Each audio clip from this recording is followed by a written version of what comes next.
What's going on, guys? Welcome back. We are back here with SHOKI, the R32. This thing, for those of you who haven't already seen, we tuned this thing a couple months ago. It's a pretty well stock RB25 with some drop-in HKS 264 cams. It's got a Haltech Elite 2000 in it.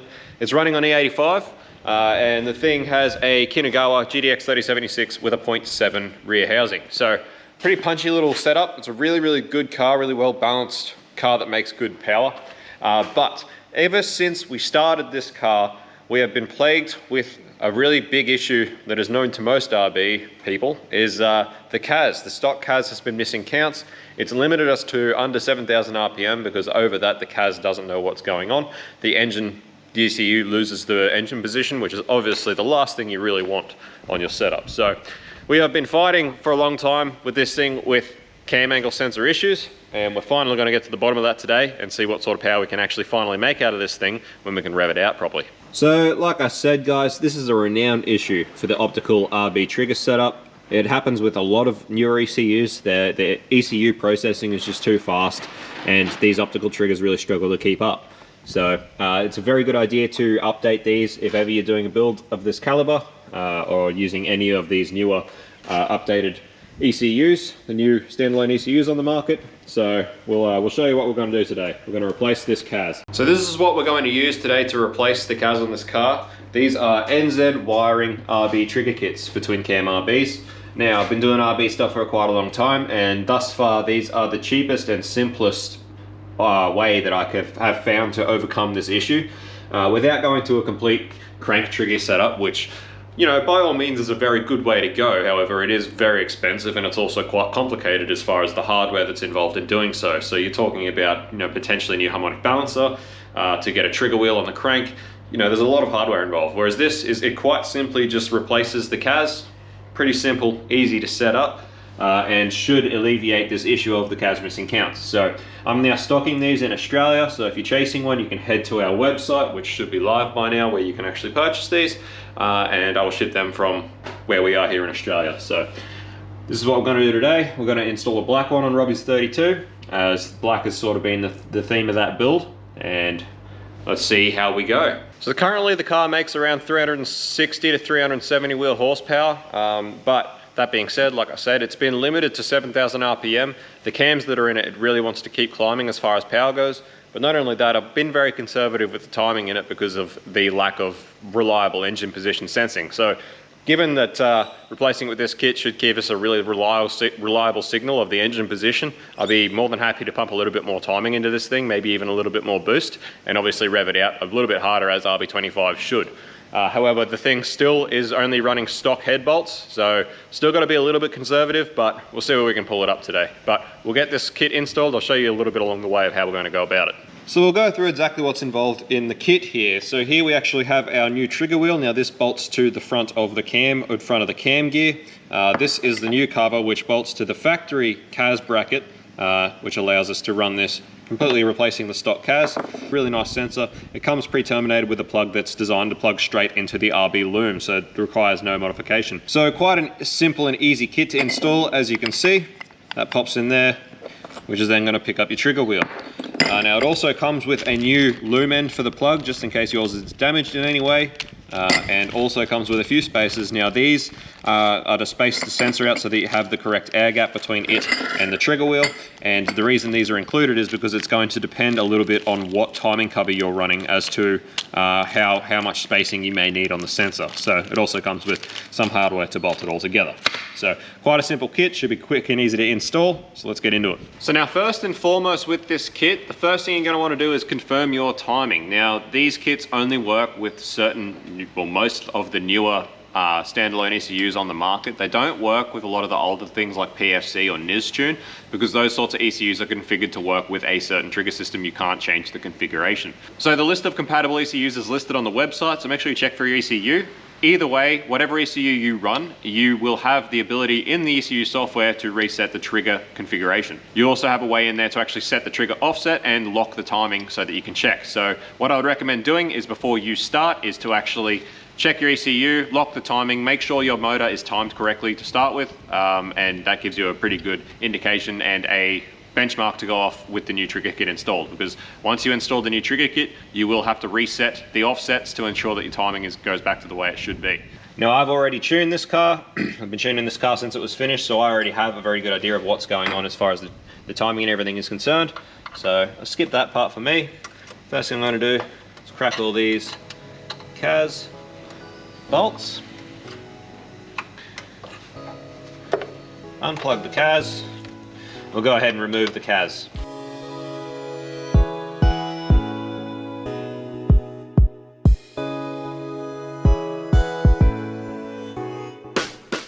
And out comes the standard CAS out of the way. Next we're going to remove the 4 cam gear retainer bolts, which are an 11mm head. Now you want to take some care in doing this. However, I have always found that generally the cam gear with the dowel as well as the timing cover in place usually is all enough that the cam gear doesn't move. However, you do want to take a great deal of care in actually doing this. If it does move, it's not a huge deal. It's just a bit of a pain because it means you have to remove all of the front covers and reset the timing. Generally, just having the engine all buttoned up with actual compression, these cams are pretty much hard enough to turn that it's easy enough to undo these bolts. However, if you do have any trouble, you can take off the cam cover, and there usually is actually some flat areas on the back of the cam just behind the first runner, where you can actually get a shifter or spanner onto the cam to get yourself some decent leverage on these bolts.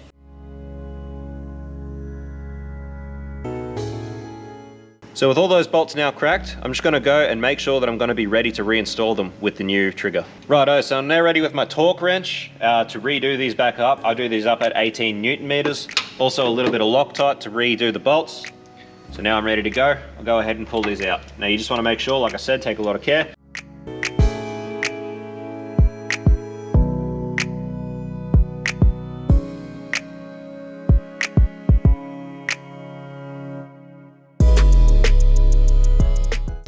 And we've got that off, and you can see the orientation of the cam gear with the dowel up, and that's the way you want to be orientating your trigger wheel. All right, so I've got one bolt through the trigger wheel, ready for this to go back into this cam. You can see I'm going to align the dowel hole with the dowel in the cam gear, and that is just going to go on like so. Bolt number 1. We just repeat that process for every bolt, a little bit of Loctite, and in it goes.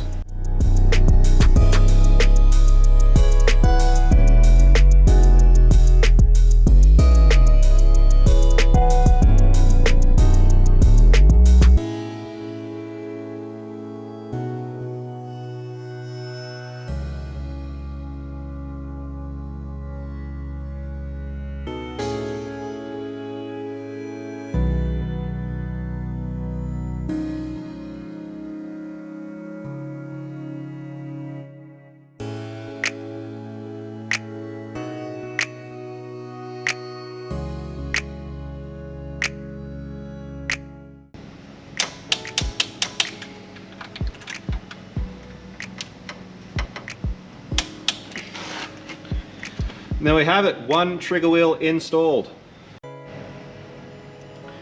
Look at that, beautiful. Alright, so the next thing that I always like to do is to actually check the depth. So it can be quite tricky, particularly if you're leaving the timing cover on, to check the depth of the sensor to make sure it's got the correct air gap. So the easiest way to do it is to use a set of calipers. I like to do this before I install the plate, because I set the plate at the top. Even though that's not where it gets installed, it still sits flat. These two holes line up with the CAS plate, so it actually sits where it would on the other side, which allows you to actually get a caliper in there and actually measure how far it is from the mating surface to the sensor. So we do something like that, which gives us a pretty good measurement of how deep it is from where the sensor bolts to the actual trigger wheel. We compare that measurement to the actual measurement of the depth of the sensor. So going off this, it looks like it's going to be a bit close, so I'm just going to use the small shim that's provided in the kit, and that should get us to where this needs to be. So the next point of call is to actually install the cover plate. Now, if you are lucky enough to have a stock CAS seal that is in good condition, this rubber seal, you can peel this off, and these little inside rings, you can peel them out so that they don't interfere with the installation of the plate. And then after that, this ring, this rubber seal actually fits to the plate, fits over the bolt bosses so that it doesn't interfere with the distance of the plate that's installed. And that can be installed then and actually seal up Alright, so we'll go and install this using the new bolts and washers supplied with the kit.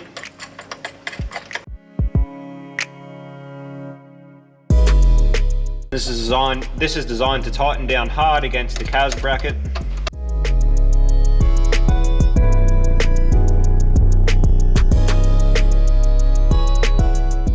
So next is to install the actual sensor, and I've installed the small shim that comes in the kit with this just to make sure there's enough clearance. This shim is just under 1 mil.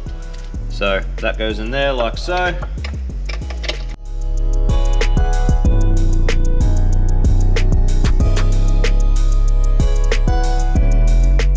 So that is our sensor installed. After that, we just take the stock CAS plug and it just plugs directly into there with a nice click. There you have it. That's the NZWiring trigger kit install.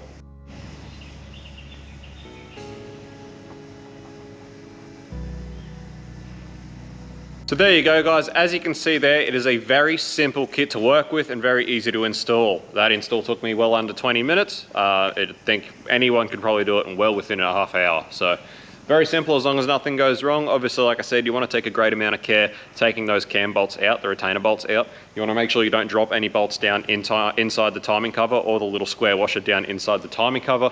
This kit doesn't require the square washer, so we do away with that. So that there, the CAS, those washers and that square cover, we do away with those. We don't need them anymore, and the kit is installed. So now let's go ahead and set it up in the ECU, reset our timing, make sure it's correct, and then we'll get it on the dyno and see how effective it is. So guys, as you can tell behind me, probably the day is starting to get on. I have had a butthole of a day trying to get this thing sorted, and I'm glad I finally got it sorted, because this is going to help all of the people who are installing these kits for Haltech a great deal.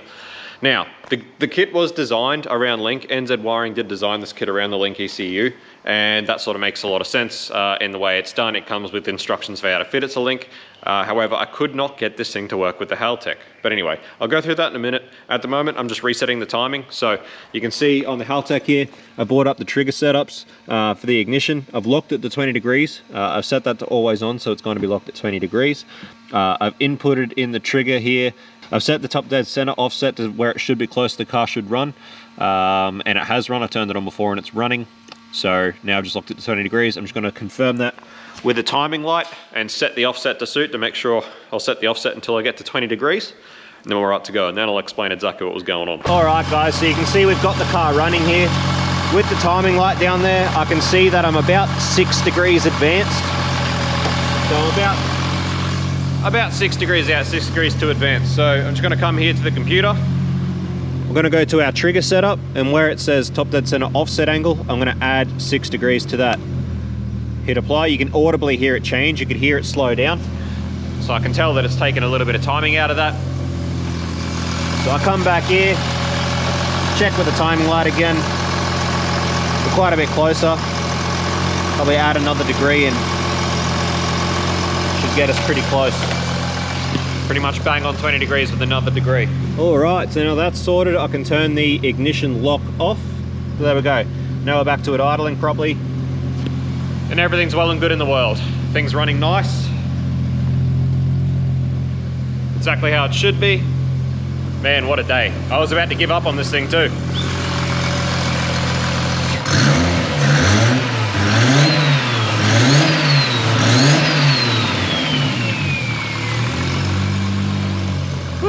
All right, so a little bit of story time, and hopefully for anyone who's trying to use this kit on Haltech, will hopefully help you out quite a bit, particularly the setup like this where it's actually got an Elite 2000 with a patch loom to the stock loom. So yeah, quite difficult. So I got the kit installed. I could not get this thing to read any RPM whatsoever. Would not read RPM, would not recognize that the thing was turning over at all. I had the oscilloscope out. I was scoping it at the plug, at the sensor, on the loom side of the plug. It was getting signal, so the sensor was working. I scoped the ECU plug. I ended up getting signal on pins 2 and 6, which are positive and negative for the cam trigger, which you'd assume would work, right? So it was getting signal to the ECU. I changed everything in the trigger setup. I tried so many different trigger setups. I got online and had a look. I found a few Haltech forums about this issue, lots of people having this issue, but none of those forums had any resolve. None of those forums ever came to a T. No one had any answers. I couldn't find anything. Unfortunately, NZWiring, Jeff is on holidays. He's on break until the 11th of January, so I can't get onto him to get any help. And I couldn't find anywhere where this issue was happening. What I eventually found out, what led me astray to start with, is if you download the wiring diagrams for the Elite 2000 from Haltech, it's listed as 1 and 5 is your positive and negative for your crank trigger, and 2 and 6 is your positive and negative for your cam trigger. And when you go into your trigger setup on the Haltech here, I'll show you what I'm talking about. So you can see here on the Haltech trigger setup, we set it up as generic missing tooth for the trigger setup. We put the trigger signal location, we say on cam, right? And then we input our teeth data, everything else. We set the sensor to reluctor, falling edge, everything you would normally do. This is pretty standard stuff, and it just would not work. But you'd think when you set it to on cam, that the ECU would realize that it's on the cam and use pins 2 and 6 for your cam signal, which is what the wiring diagram says. So how I ended up figuring it out was I was racking my brain. Like I said, I was about to give up on this thing. I really was. This day has just been long and painful. But if you go into here, you go view input output report, list of wiring allocations, it will actually bring up the whole pin out allocations for the ECU. And when you go down to the bottom of here, and you go down to the bottom of here, you see here B1 and B5, so pins 1 and 5, trigger positive and trigger negative, B2 and B6, home positive and home negative. So this is how the ECU is actually allocating the pinouts. Instead of being crank and cam, which you would assume the software would differentiate when you say that the trigger is on the cam, it would go to 2 and 6, but apparently not. So what I ended up doing was repinning pin B. I swapped 1 and 2 and 5 and 6 so that the home wires are actually in 1 and 5 and being trigger wise, and voila, worked straight away, literally started first hit of the key. As for the offset angle, Jeff recommends with the link instructions that I actually have for the kit, which he sent me when I bought some stock. He recommends 98 degrees before top dead center. However, Haltech doesn't allow you to input it before top dead center. It's just a degree angle, so you take 98 from 720, end up with 622. So that's where I started with, and it was really, really close. Like you saw there, 6 degrees out. So car started, ran, all fine.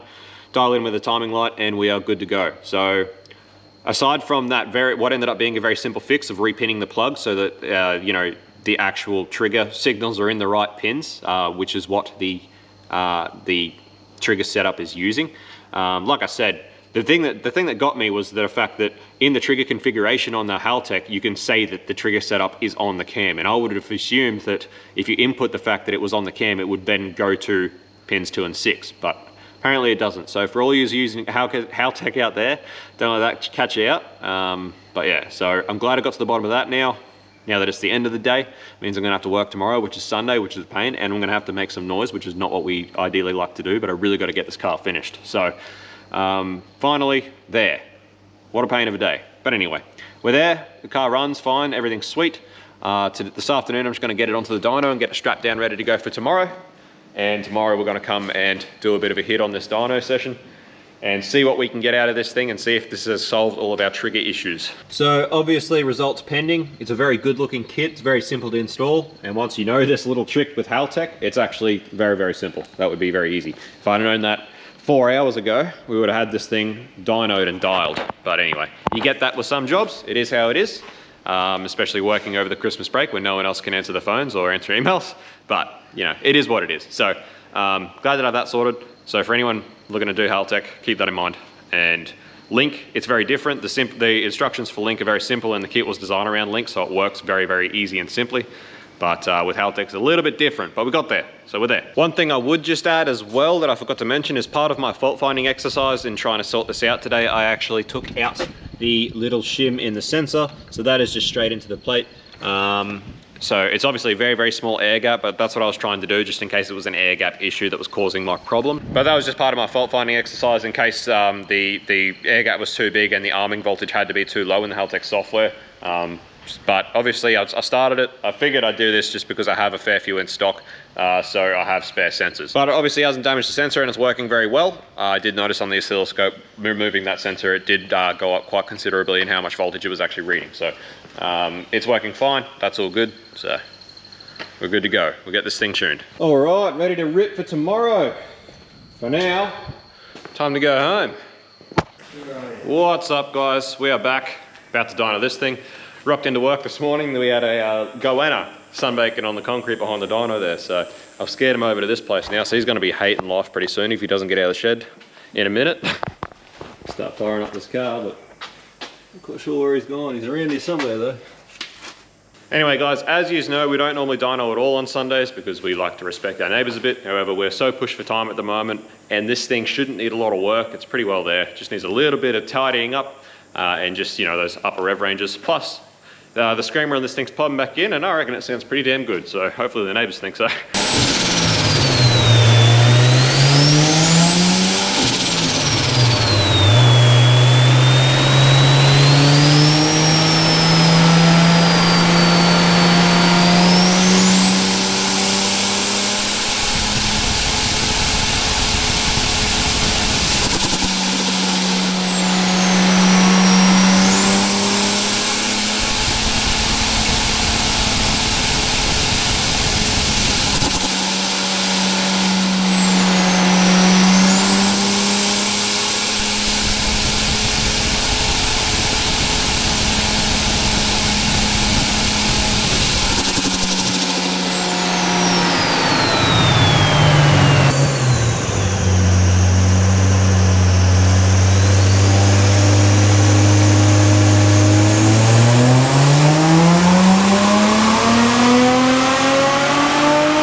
Alright, ladies and gentlemen, we had a few issues on the dyno. Start off, Robbie's got a boost gauge inside, and obviously something's happened at the back of the boost gauge at the reference. So it took us a while to figure it out. It was like a vac leak and the ECU was going crazy.